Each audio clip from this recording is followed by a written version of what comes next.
first, can you tell me your full name, sir? Karl, spelled with a K. Middle name is Wesley, W-E-S-L-E-Y. Last name is Treen, T-R-E-E-N, Treen. Okay. And where and when were you born? I was born in Harvey, Illinois, a south suburb of Chicago, in May 27th, 1924. And how young are you currently? I'm 94 years of age. Okay. What was your full rank and what part of armed services were you in? I was in the Army Infantry. I was in a heavy weapons company. Okay. And I was that's the last war we used a water-cooled machine gun. But Okay. I was a water-cooled machine gunner. Okay. And what was your role of that unit? I was a second gunner. Well, I never fired the gun in combat because the second, if something happens to the first gunner, the second gunner takes over. Fairly early in our combat, I was wounded, and the war ended in Germany by the time I got out of the hospital. And we thought we would be sent to fight the Japanese. But I was still in Europe when the Japanese surrendered. So I realized at that point that I would live through the war. Talk to me about your childhood. Where did you grow up? What did you remember about your town during the time you were growing up? What were your most memorable characters growing up? I lived in Harvey till I was drafted for the Army and lived there till 1952. After the war was over, I was a member of the Methodist Church in Harvey, and Methodist Church had a Boy Scout troop 76. It originally was Troop 1, but it went for a period of time where it wasn't registered. So another troop took designation as Troop 1, so we became Troop 76. One thing about that troop is that we had close order drill. It's the only troop I've heard of where we had close order drill. So when I was drafted in the Army, I was pretty well up on close order drill. In my troop was a fellow you might have heard. I don't know if you ever heard of Bill Hayes. Back in around 1960, he was in a soap opera, okay. but it came on at noon, and he made some recordings. And one recording you might remember, he made a recording of Davy Crockett. And that recording sold over 1 million copies. He had a nice voice, and he was a very nice guy. Another classmate, but he was older than me, was a league player. Lou Boudreau was his name, and he was the captain or manager and played shortstop of the 1948 Cleveland Indians that won the World Series. So we had a big parade for Lou Boudreau down the streets of Harvey after the World Series, 1948.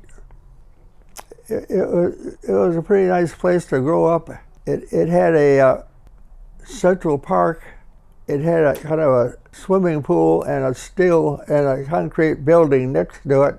And on the roof of that building, Friday nights they used to hold a dance. They'd have a dance band there. I think it was 10 cents a dance. But you could sit around and listen to the music. So I remember that. That was fun. North end of town had a river went through it called the Calumet River. But it wasn't fit to swim in. I remember the gypsies used to camp along that river sometimes. every 4th of July, they'd have a parade. They'd have men from World War I in this parade wearing their American Legion uniforms. I remember that. After we moved out here, I joined the American Legion. And what about your parents? What were their names, and what did they do for a living? Okay, I had two wonderful parents. My dad was born in Mississippi. Okay. Went to Mississippi A&M and became a teacher and taught in a school near New Orleans. Okay. I think my mother was born in Tennessee. Her father was a minister, Reverend Loy, and his last church was in this town near New Orleans. And my mother had a teaching degree, so she was teaching in the same school my father was. And that's how they met. And they got married down there, and my two older sisters, Jane Ann and Virginia, who we always called Ginger, were born. And one of my mother's sister and her husband moved to Harvey, Illinois. This was early 20s. Okay. And I guess the South wasn't doing too well. Harvey was an industrial town. And so my parents in the early 20s moved to Harvey, Illinois on Marshfield Street. A hospital was dedicated in 1926. My youngest sister, Ruth, was born in 1929. So that's to say you guys were a close family? Yeah, so there's only, my youngest sister and I are the only ones living of the four children my parents had. And you guys talk all the time now, or? Well, she lives on Cape Cod. Okay. But once in a while, some years ago, with Ruth driving, we went on an 8,000-mile trip. And one of the stops was on Cape Cod. 8,000 miles. So I think it's 8,700. And Ruth is an excellent driver. She insisted on doing all the driving. Never had a close call. My sisters were pretty smart. Ruth is very musically oriented, and for years directed a choir on Cape Cod. Okay. And that did I think a spring concert and a Christmas concert. And she I don't know if she's still doing that, but she's approaching 90. So you're their older brother. You look out after her. Yeah. and once in a while we talk to each other on the phone. The Illinois Central had an electric passenger line that ran through Harvey and further down to other suburbs. And it was elevated. In its elevation, it didn't have to cross any streets. So it could get you down to the loop in about, I think, maybe 20 minutes if you had one of the express trains. Okay. So Harvey had a good access to the Chicago Loop. Okay. I developed a friend that caddied, and he got me into caddying when I was in high school. And I caddied at Ravislow Country Club. It was in Homewood, Illinois, one of the south suburbs from Harvey. A couple of years ago, I looked it up on the internet, and Ravislow was bankrupt, Jewish-owned country club, and they're fine people to caddy for. So who were some of your child, did you have any best friends when you were a child? Yeah, probably one of my best friends was Ray Mead. Ray, I think actually maybe a year younger than me. Okay. Ray went into the Air Corps, World War II, and he became a heavy smoker, got some kind of something wrong with his lungs, and he died maybe in his early 80s. But fortunately, I'm immune to tobacco. As you know, the government's putting a crimp on the tobacco industry. So, as a child, what did you guys do for fun? I was born with kind of short legs and arms.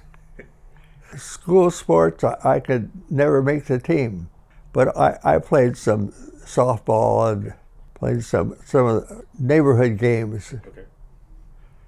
I was very fond of cars and radios, and I guess in an abandoned school, they formed a radio club. And when I was about maybe 6th grade, I walked to this school and joined this radio club. And we built simple radios. I was also fond of automobiles. Okay. And Dad used to put me on his lap and let me steer the car. And later on, I was doing the steering and shifting. At 15, I got a driver's license. Was there any particular car you were fond of? Just Ford V8s. Okay. And when shortly after graduating from high school, the war had just started. Okay. And I bought a Model A coupe for the price of a war bond. 1875 was the lowest price war bond. And I bought this Model A. And a friend of mine had a large garage.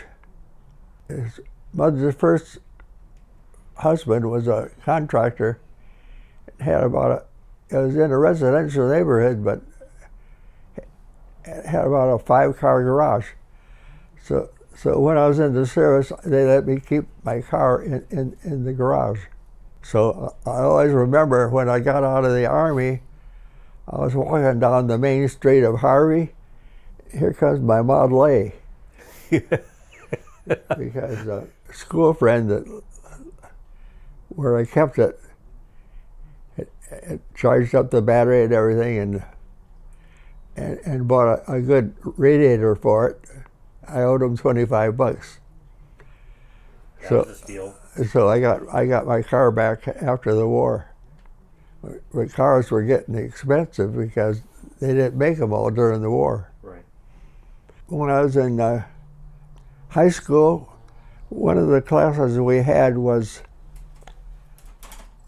about music. Okay. One of the recordings that the teacher played was An American in Paris. Okay. And that's one of my always has been one of my favorite tunes. I think Gershwin wrote that, and Gershwin also wrote Rhapsody in Blue. Okay. They're probably my 2 favorite tunes. But I've always liked music. Well, speaking about that era, you grew up in the Great Depression era. Let me ask you, what was it like to grow up during the Great Depression? What do you remember from that time? The first house I remember was a nice bungalow in a nice neighborhood. And my dad, he took the front bedroom and made it an office. I guess he couldn't afford the payments. So then we moved to the north end of town into it was a 2-story building. We had the ground floor, and I started school in that area, and it was practically a new school because the north end of town had grown quite a bit. We moved twice.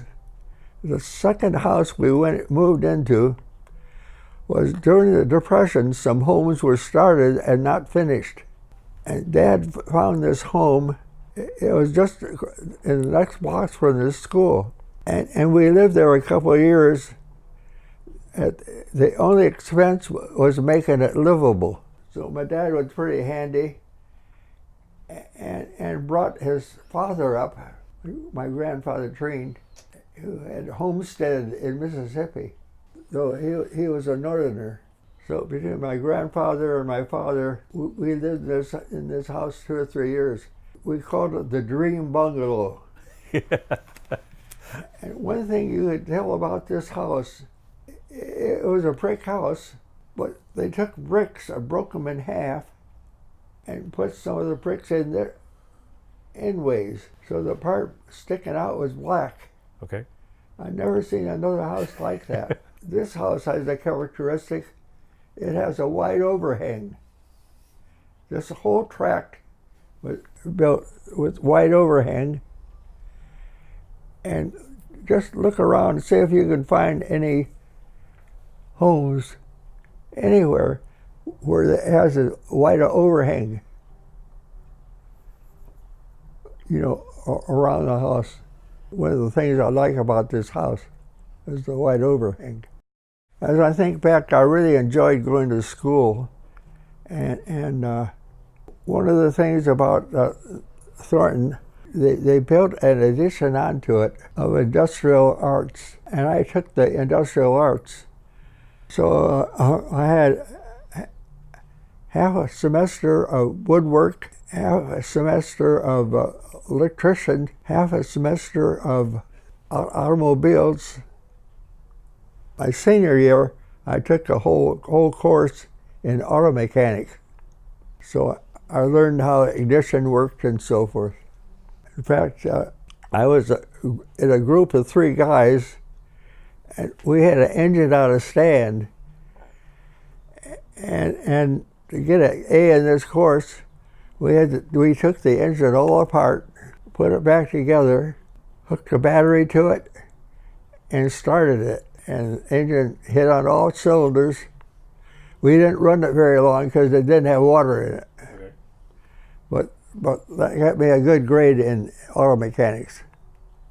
That first car I bought, after I got out of the Army, I took the pistons out of the pistons were worn out, and put a new set of pistons and rings in it, in that Model A. I had another Model A. There's a picture in the hall of me in my Model A Roadster. Okay. I went to a year of junior college after getting out of high school. When I was a senior, that's when they dropped they bombed Pearl Harbor. And I went to the draft board let me go to a year of college, but then I was drafted into the service. Okay, you were drafted, okay. Do you remember suffering during the Great Depression? Was there ever a time that you realized how bad the Depression was? Yeah, Dad grew a vegetable garden in the backyard, and we lived on a short budget. And I remember I try not to demand too much because I felt my sisters needed. One of the things I remember that I had a neighbor, and this winter I borrowed a pair of ice skates, and I could have bought them, I think, for $2. But Jack, he was my age, Jack came by one day, and somebody had come up with the $2, so he wanted his skates. So there went the ice skates I'd been using. Because just about a block away, the city had put up sandbags and flooded this. It was a ballpark, and made a skating place. So within a block, the Dream Bungalow, the next block was the school, and down here, about a block away, was the city park. It was a pretty nice location. I guess he had to give up that Dream Bungalow, and we moved down to the south end of town. But we lived in a tract of homes that was completed just before the Depression. Sometime before that, we got a plug-in radio, and my sisters got me acquainted with music. And I like this singer. I called him Ding Crosby, but it's really Bing. But I call Yeah, I was young. I called him Dane Crosby. I've never heard that before. Yeah. Now, do you recall listening to the FDR fireside chats? What do you remember about them? Did you listen on the radio program? I guess I heard some of that. I just don't remember much Okay. presidential speeches during the war or before the war. What year did you graduate? From high school in 1942, class of 42. Okay. Do you remember your first job as a teenager? Well, yes, there's a place called Harvey Tire and Battery, and I got a job for them maybe after my junior year.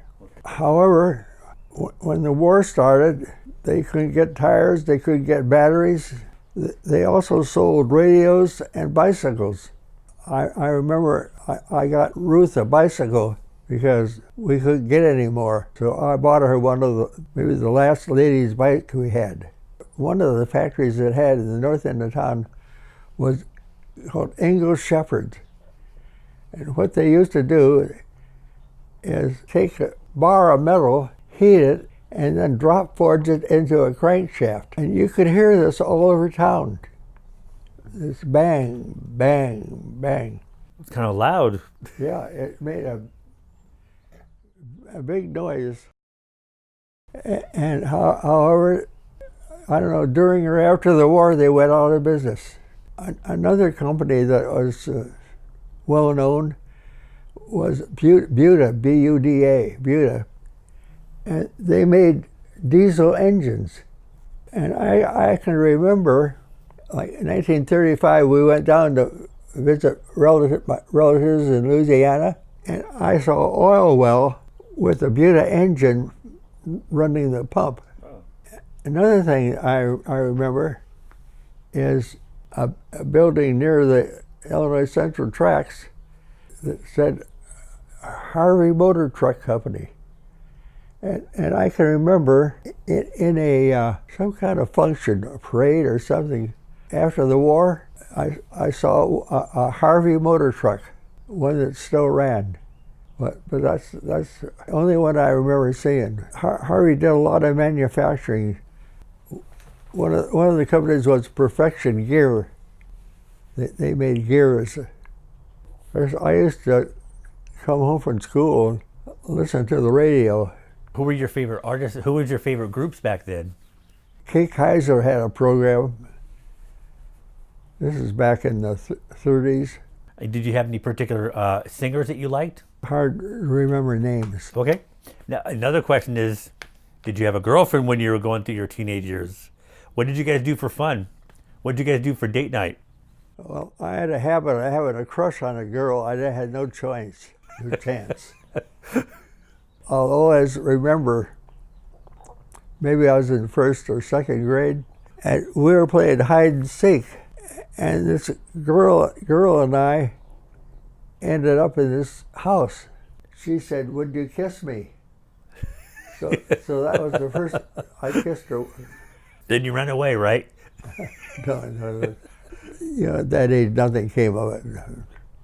But I'll always remember kissing her. I'll never forget, I guess I was a senior.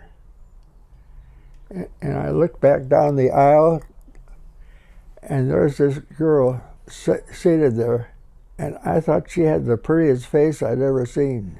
I managed to get acquainted with her, and we became friends, but nothing more. And on one of my leaves, I was wandering around in the high school, and she had a younger sister. And her younger sister told me that her sister had gotten married, and it ended any chasing after her. Now, do you recall hearing about what was happening in Europe concerning the Nazi regime? What were your thoughts during the Battle of Britain? Do you recall hearing what was happening with Japan and its invasion in China?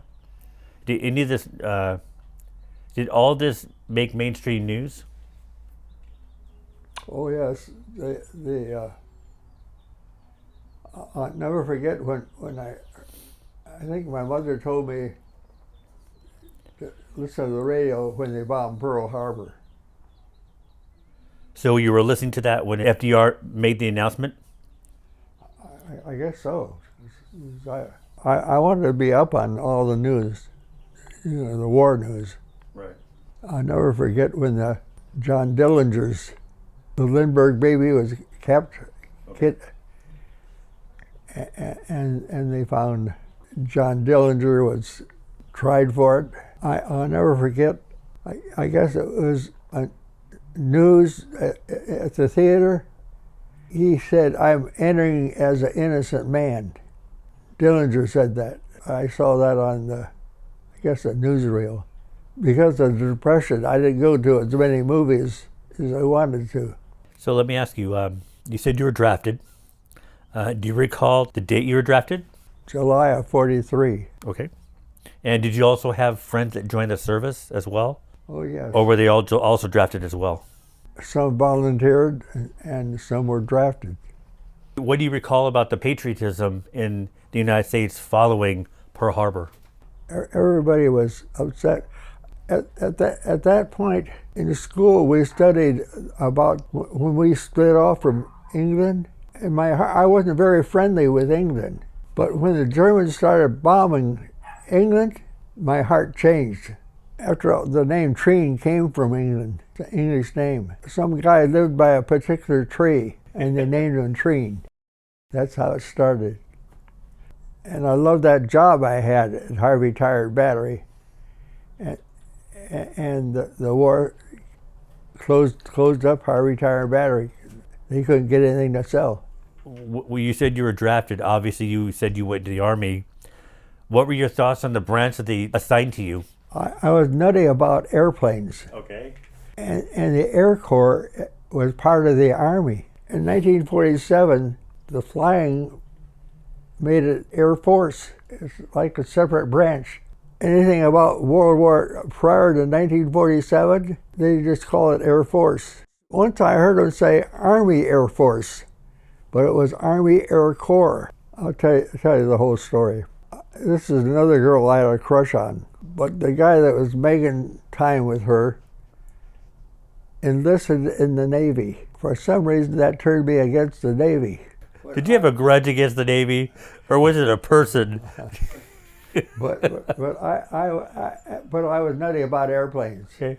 So they drafted me. I went down in Chicago, and they gave me a choice of all the branches. And since the Air Corps was part of the Army, I chose the Army. So I remember they sent me back home for a couple of days.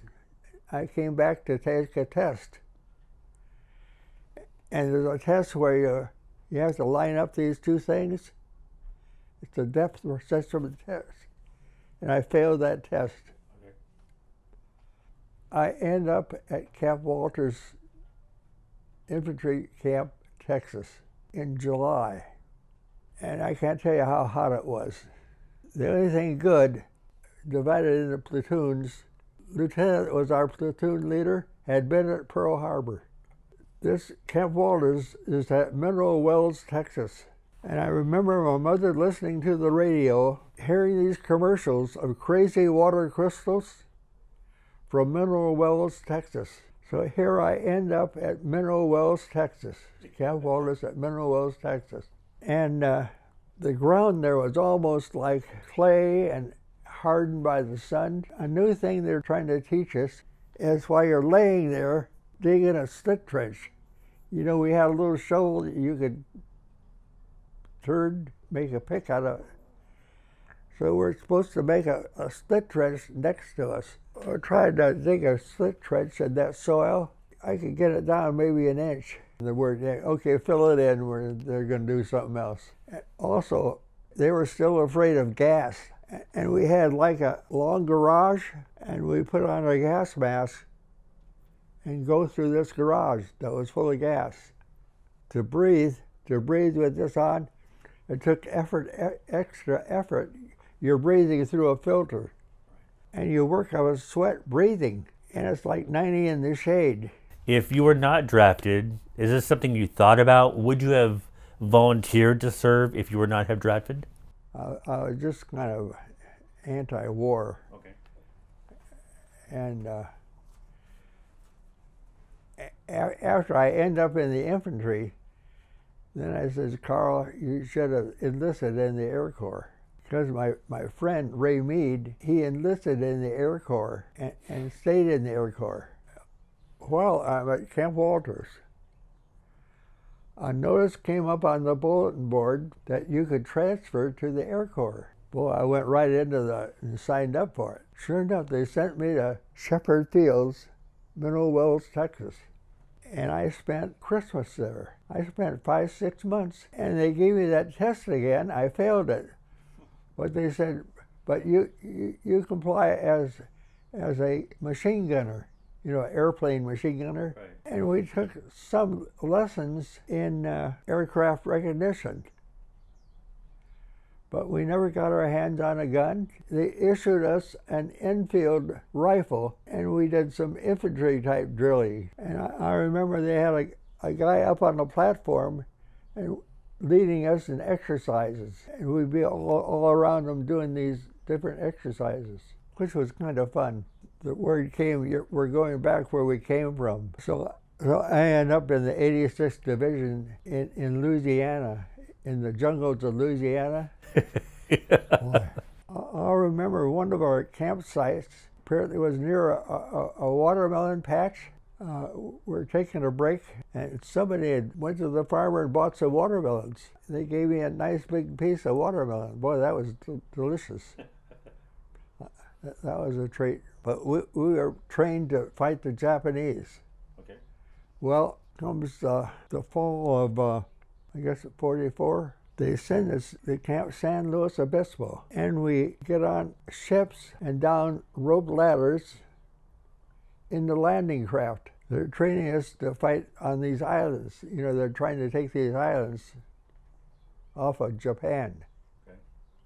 Funny thing was, at Camp San Luis Obispo, all of our sergeants and officers changed their personalities. We were like slaves up to that point. Well, that was such a nice climate, Camp San Luis Obispo.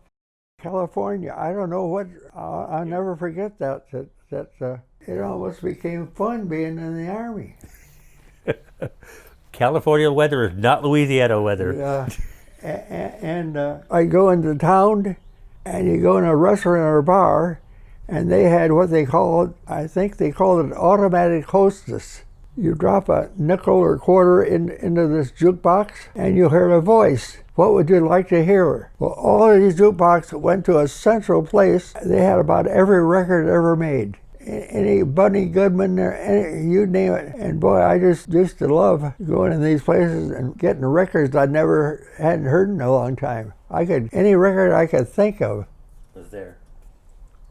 What was it like saying goodbye to your folks when you were shipped off? The last leave I had, it turned out to be the last leave, but some of my company got a leave after that, but I didn't. They had a heck of a scare, I'll tell you what the scare was.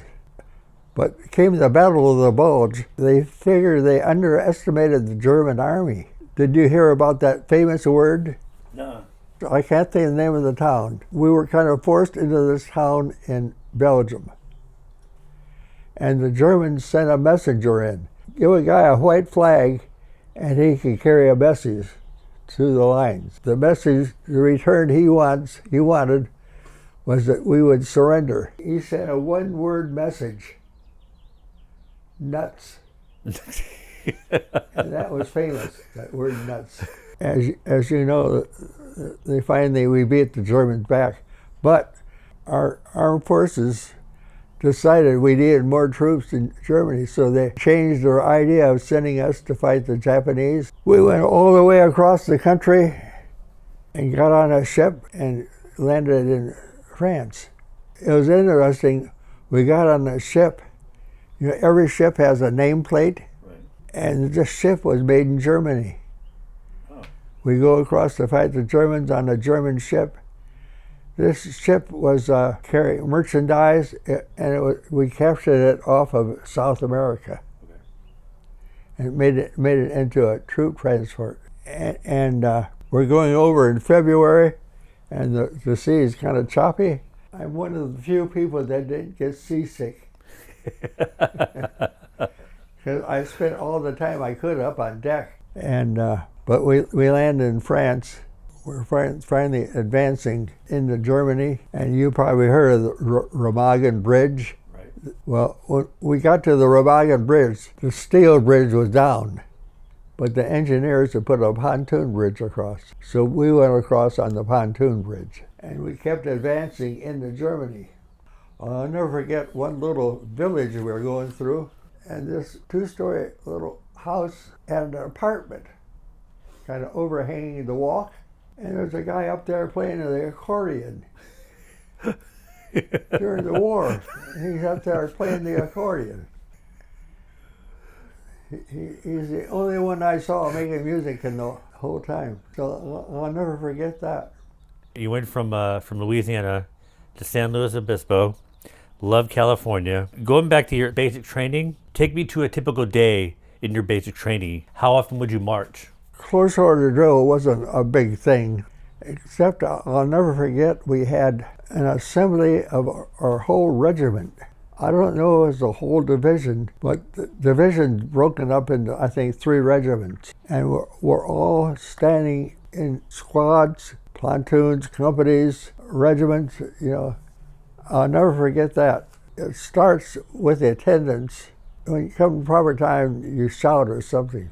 And finally ends up with the leader of the regiment. That wasn't a big thing.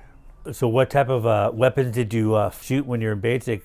Did you do the M903 or the M1? The Army had just issued the M1 rifle. Okay. Kind of a funny thing happened. At Camp Walters, in our barracks, we had a rack with the M1 rifles, like this, down the rack. And we had guys from the south and from the north. I remember one day a bunch of the northern guys grabbed rifles and southern, and they're acting like they're shooting at each other. Well, the officer came in on that, and he says, "We don't point a weapon at somebody unless we intend to kill them." So that put an end to that. I'll never forget that. I wasn't among them. Do you remember any of your drill sergeants? What were they like? They weren't too bad. Most of that was like at Camp Walters. Do you remember any of the propaganda you and all the soldiers would be shown to boost morale? I think once in a while they would show us films about combat and boost our morale, I guess. While at training camps, what would you do for recreation for your free time? What would you do? Well, camp had a theater. In the evening, you could go to a show. So I would seldom miss the movie. They had a place where you could get Cokes and beers and things like that. What do you remember about the sacrifices the country made for the war effort? Like rationing, buying bonds, recycling of rubber, grease, or other commodities? I remember gas was rationed. I think my dad, being in business, I think he got 4 gallons a week. I think I got 2 gallons a week before I went into service.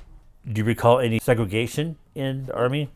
In World War II, I guess they didn't draft any blacks. I went to a school with a few blacks. I don't remember any of them being in the armed forces. As we got into wars after that, blacks were drafted or good enlist. What theater operation were you in when you went overseas? Well, that was, I guess you call it European, going into Germany. And when did you get shipped overseas? What was your port of embarkment for your employment? Le Havre, France. Le Havre, that was the last ship we were on when we landed at Le Havre. Sometimes we were transported on Army trucks, you know, that had a bench on each side. Sometimes we were transported on trains. My squad had a Jeep, since heavy machine gun. I was fortunate. I rode quite a bit in a Jeep. Now, what type of equipment and uniform did they issue you before you were deployed in the combat zone? We were wearing just dress uniform, pants and a shirt. Notice in that picture, some of the guys are wearing a jacket. I was warm enough. In fact, in that picture, my sleeves are rolled up. I might have been on KP. I don't remember. But Kitchen patrol. Well, we got in on the tail end of the war, and we're advancing. Since I was just a private, I'm not shown the map. I just, follow the leader. What happened when you reached your combat zone's destination? What kind of things do you recall seeing? The only really real combat I got into was we're advancing in Germany, and we're kind of in like a valley. There's homes along here, and we're on a road down the middle, a country road. And all of a sudden, from down that way, tracer bullets are going over our heads. And the word comes, take cover. So we ran to these homes, and these homes had basements. So I went down the stairs of this home, and there's kind of a little bottom of the stairs, and a floor, and a door into the basement of the house. So I'm down there, and we all had a sidearm. You can see the picture, I have a carbine. It's a .22 caliber rifle. I'm down there, comes to the door, this man and wife, and they're trying to introduce me to the daughter. Right in the middle of all this, they're introduced. I knew a little bit of German. I said, "Give back schnell." So they got back into the house and closed the door. I didn't want anything to do with them, but they were friendly. As this little valley kind of ended, we found some, I guess, shell casings, or they had pulled out of there. The German machine gunners had pulled out of there, and they'd taken off. We kept advancing. I can remember staying overnight in a German house, and I can remember there was kind of a hill off to one side. What was a train, kind of a dual fuselage, P-38?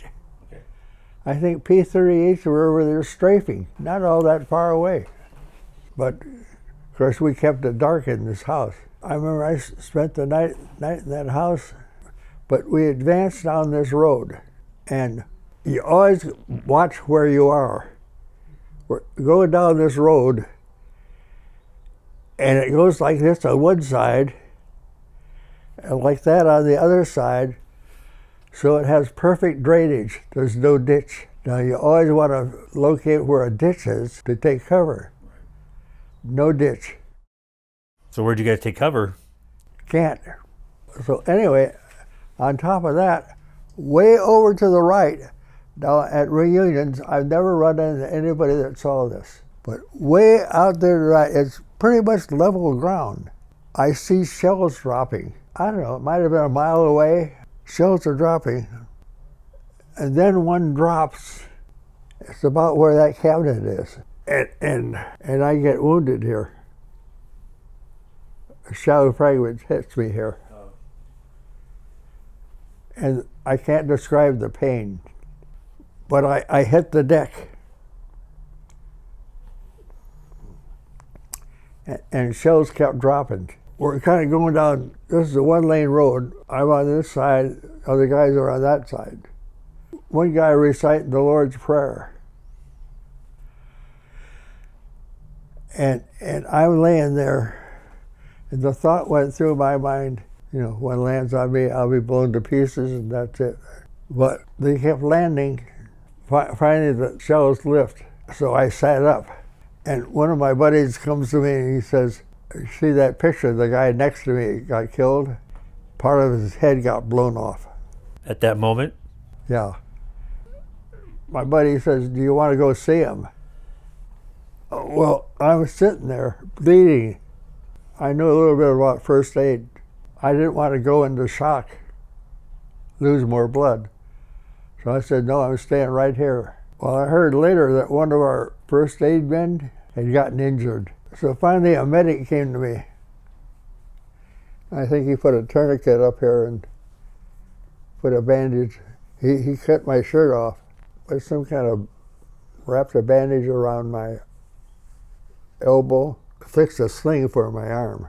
So I sat there, and finally the They helped me up, and I go back on the road to our Jeep. And the Jeep has got so many guys on it, I set side saddle on the windshield, which was folded down. That was the only place I could sit. So they took me back to the first aid station, and I stayed there a while. A meat wagon came and took me to a field hospital where they worked on my arm some more. And they fly me to Paris. They take me to a hospital near Paris, south of Paris. So they take me to the second floor of this dormitory. In the front of the room is a table with a radio and some chairs. Here sitting there is a buddy I had in the Air Corps. Coincidence? I think not. Boy.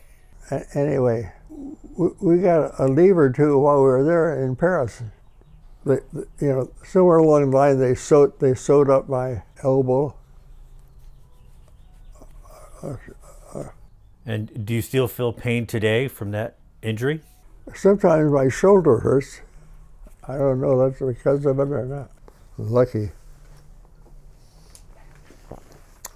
So. What were the names of some of the guys that you served overseas with you that you came close to? What do you remember about them? Did they survive the war? I became close to a couple of guys before I went overseas. Okay. One of them lived somewhere in the Midwest, and he and his wife used to come stay in this area during the winter. Now I forgot his name. When you get in the 90s, your memory isn't so good. But he was a couple of years older than me. But he and his wife, and Jerry and I, we used to get together. In fact, we were members of the Crystal Cathedral, and we used to get together at church. Then they'd come over here, we'd have lunch and stuff. But he was 2 or 3 years older than me and passed away. My squad leader, which fortunately I had his name and address in my book, on a campground near Vegas, and at that time we had a camper, so we got together there. But he's passed away since, my squad leader. So anyway, after the war, they moved me around to different places. One place I was walking down this German street, and here comes a guy I went to high school with. What are the odds of that one? Well, there's probably a million of us still there. And he says, "Hey, Treen, did you get a souvenir pistol?" I said, "No such luck." He says, "Well, I've got 3 of them, and you could take 2 home." He keeps 2 and gives me a pistol, which I still have. So he hands me this pistol. It's in a holster with a clip in it. It's similar to our pistol, good condition. So that happens. Then I eventually get assigned to a prison camp in Germany. What they wanted to do was take a truckload of prisoners. I forget what big city it was, but it was outlying area, and clean up rubble. They give me an M1 rifle and a driver old enough to be my father. We get in this truck, and the back end has a bench on each side, and I take these guys into this little village. And this is not too long after the war was over, but man, I'm gripping that rifle like my life depended on it. Well, the driver, as I said, he's a mature man. He says, "There's no problem." So I end up putting the gun in the rack, and we go there and say, kind of like this tract, but about every 3rd or 5th home a bomb had dropped on. The rest were all intact. He says, would you like a cup of tea? I said, yeah. So he sends one of the soldiers over to the house over here, brings me back a nice cup of hot tea. Well, that hit the spot. When I was in this hospital in England, at a table, and 2 or 3 fellow GIs were on this side of me, and there's 2 or 3 like teenage girls over here were rolling bandages. They wanted me to use my arm, see? And I said to my buddy here, I said, boy, I haven't had a glass of milk in a long time. The next day, this girl brings me a bottle of milk. I hope I thanked her So I had a bottle of milk. I'll never forget that. I was a tour guide at the Crystal Cathedral. If I ever had anybody from England, I'd tell them about that. What is it like when you lose good friends and you still have to carry on? Well, you make new friends, yeah. I remember over there, I was with a group and 3 or 4 of us got together, made pretty good friends. But then we're at some kind of function and we get split apart. I know later on I got assigned to a prison camp near Le Havre, France. The commander of it, it was taken over by an ACAC outfit, this prison camp. The German prisoners built like a little dance hall with a stage, and we're having kind of a little party, and I was seated at this table, and a couple of my buddies over here, and 2 or 3 French girls over here. Normandy, part of France, that was invaded by Norway. But this girl sitting here had blonde hair and blue eyes. The Normandy effect. I didn't think she understood a word of English. So I said, boy, she's pretty, blue eyes and blonde hair. She spoke better English than I did. We weren't very far from a little town called Saint-Mary-Gaudice. Where paratroopers first landed. Okay. Anyway, so we get acquainted. She invites me over. Well, there's a road with trucks going back and forth into this town. Well, her parents had a 2-story place, and he was an electrician. His shop was in the bottom, and she lived upstairs. So that Saturday, I made my way over there. Father was in the shop. I talked to him. He says, yeah, my daughter's upstairs. So I go up there, banging the door, and she's there all alone. I says, oh boy, I got a French girl all to myself. Well, she's a very proper girl. So she sits me down, brings out some books, and she's interested in fashion. She's going through these books, showing me different fashions. Anyway, eventually I got invited to a Sunday dinner. I knew that some paratroopers had dropped in that town. I said, did you get one of the parachutes? She says, yeah, my mother made one into a curtain in her bedroom. Would you like to see it? I said, sure. So he takes me in there and shows me this curtain made out of a camouflage parachute. Then she says, would you kiss me? Of course, I willingly kissed her. So she's the only French girl I kissed. Just not long after that, they moved her to a college just south of Paris. So that's the last I saw of her. Did you ever see or hear the enemy? I remember, like that picture in Cologne, that shells going overhead to the other side of the river. We call that outgoing mail. Okay. That's as close as I got to a German soldier, unless he was captured. What effect did the war have on your physical and mental health, or on what others, or that of others you knew? Did you see anyone with shell shock? I can't say. I was in 2 different hospitals. Where I was, they didn't treat guys with shell shock. Earlier you were talking about prison camps. Were you talking about concentration camps? No, where we brought prisoners. Okay. I never saw one of the concentration camps. Okay. Where they had the Jews. Earlier you were talking about the when you saw the houses, like every other house was bombed. Can you talk to me about how you felt seeing all the destruction done to cities and urban areas? Could you describe the scenes, please? Well, a lot of things I'll never forget. One was when we were dancing through Germany, I saw a locomotive, a steam locomotive, and its tender laying on its side, beside the track, completely intact, laying on its side. I'm a kind of a railroad fan, and that I'll never forget that. When I got into London, there was like a whole block missing. The Germans were shooting those A-bombs. I guess they called them A-bombs. Right. And a civilian told me that A-bomb hit here. It was like the whole block was blank. Did you ever meet any POWs? We weren't supposed to associate with German prisoners. This prison camp where I met this girl, we had a lot of teenage, 12, 13-year-olds. Hitler tried to get all those kids into the army. We had a lot of those in that camp. And they kept trying to sell me little things they'd make. But these kids, pretty strong and healthy. And I thought, well, thank goodness for them. They're the future of Germany. When I was in the Air Corps, a roommate of mine had a portable radio that you could run on batteries or plug it in. And he used to lose money gambling. He sold me the radio, and I took it overseas with me. Being into I rigged up walkie-talkie batteries to run that radio.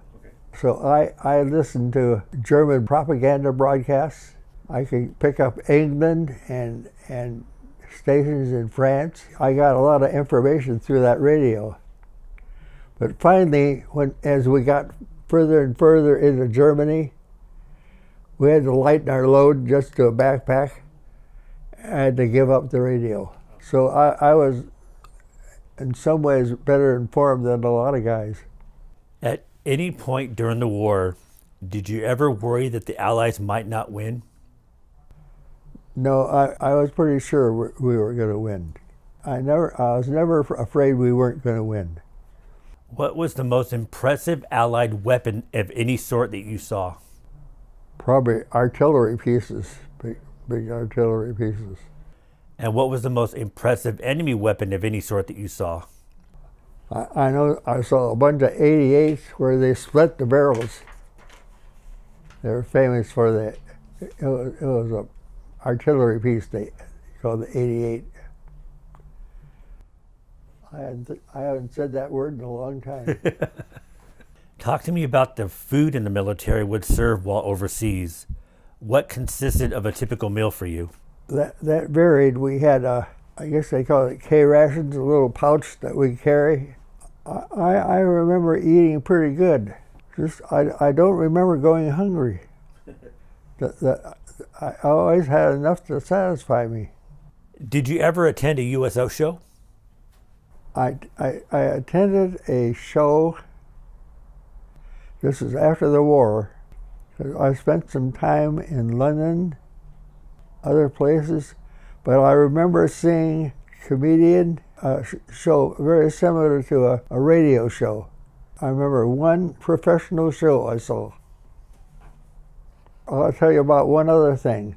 When I was in the camp before going home, there was a whole big tent. It had a black band, like a dance band. While I was there, I was camped next to them, big tent next to them. I remember they sang one song. It was a song called Chow Time. I couldn't get them to do anything else. But somehow they did this number, Chow Time. They were good. They were like a professional band. They were the only black. I didn't see many other black soldiers, but I'll tell you a little incident. I don't know if you noticed what pictures. I had a dark tan in those days, and I was in this hospital near Paris. The bunks were too high, and this guy in the top bunk, the whole floor, we had one black guy. And I walked by this black guy. He says, "Can I ask you something?" I said, "Sure." He says, "Are you passing?" Do you know what passing is? No. It means that you're part black, but you're enough white in you, you can get by as a white guy. But I was so dark, and my hair was black and wavy. And I looked quite Negro to him. I said, "No." I knew what passing was.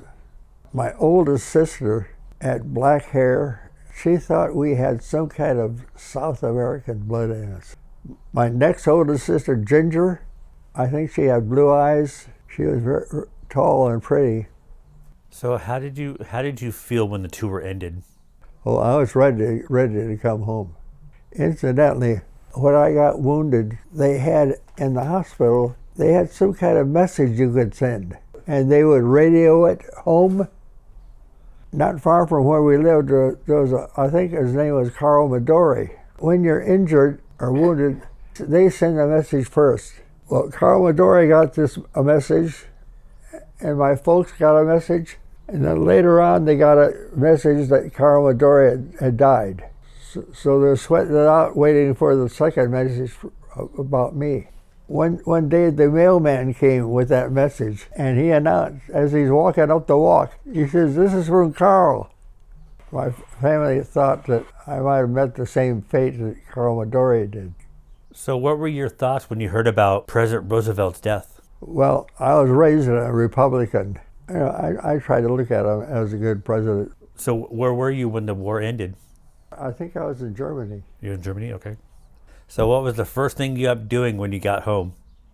I took a cab for the IC electric station, maybe a mile from the station, the house we're living in. And I had a Cocker Spaniel, Susie, and Susie was so excited when she saw me, she piddled on the floor. Fortunately, she didn't have to go very bad. How did you adjust to civilian life coming back? I don't think I had much of a problem. I mean, did you have nightmares or anything, or tics after the war? Sometimes I'd wake up and think I'm in that barrage. I think I went back to civilian life pretty easily. Can you explain how you met your wife? When I came home, my Uncle Paul in New Orleans made a small motorcycle, and I sold those. In fact, when I came home, Dad had one in his office window. So I ended up in a store selling them and bicycles, but the winters killed the business. Time went by. One day, singing in the church choir, and about 2 rows down was this new gal. A couple of weeks later, I knew her father and her brothers because they were active in the Boy Scouts, and so was I after the war. So her father was holding her baby. So I figured her husband was just in the service. Anyway, during the choir break, I get acquainted with her, and she and her friend had become nurses and moved out to California. When Jerry met this guy, they got married and had this baby, Tom. Well, Tom had a stomach condition. His food would not empty his stomach. He was starving to death. He had to have an operation to open up that passage, and his father wouldn't sign for it. So that ended their marriage. So she moved back to Harvey with the baby and had it baptized. Anyway, we started dating and got married. My business was not doing well. We figured out liquidate my business and the 3 of us will move to California. So in 1952, I guess it was, we moved out here. 1955, we bought this house. Now, what are some life lessons you learned from your time in the military? Just do your best and you'll survive, if you're lucky. What was your happiest day in your life? Probably the day I married Jerry. I thought you were going to say that. What was the worst day in your life? I had a favorite cousin, Jimmy. And I don't know if I was still overseas, but I got word that he got killed. Over there as well? He was being transported from one island to another, I think in the PBY. I think in takeoff, one engine failed and it crashed into the water. And he didn't survive. And Jimmy and I were the same age and we had a lot of fun together. When I heard he was dead, that was probably the worst day of my life. There was one more bad day. When we moved out here, Jerry was pregnant, and she had a baby girl. Lived about 2 days. And when it passed away, I thought it's hard to be worse than that. But Ellen passed away. Your wife just recently passed away, correct? Yeah, When did she pass away? I guess it was last month. I got to write that down. What would you like to say to all those who died in the Second World War? Just we owe a lot of thanks to them that brought back the world this livable place. Gosh, we're having a lot of problems. How has your military service impacted your feelings about war? Sometimes it's necessary, but I think of it as the last resort. Try our best to solve it without military effort. What message and life advice would you give to leave future generations who will see this interview? What wisdom would you like to impart unto them? Pray for God's help to bring freedom and the opportunity for a good life, and do your best to help mankind. How did those respond to you after coming back? All glad to see me, and glad I survived and came back. Everybody was very happy to see me that I knew. Didn't have any problem. I know this is a hard one. How do you want to be remembered? Just as a guy that loved his family and loved his relatives, loved his neighbors, got along with most of everybody, tried to be close to God. I thank God for everything that's come to me. Is there anything you would like to say to anyone, like your children or friends? I'm blessed to have you and my late Jerry and all my children and all of the friends I have. Well, Karl, I want to thank you for your service and thank you for your time for the interview. Okay, it's a pleasure to see you.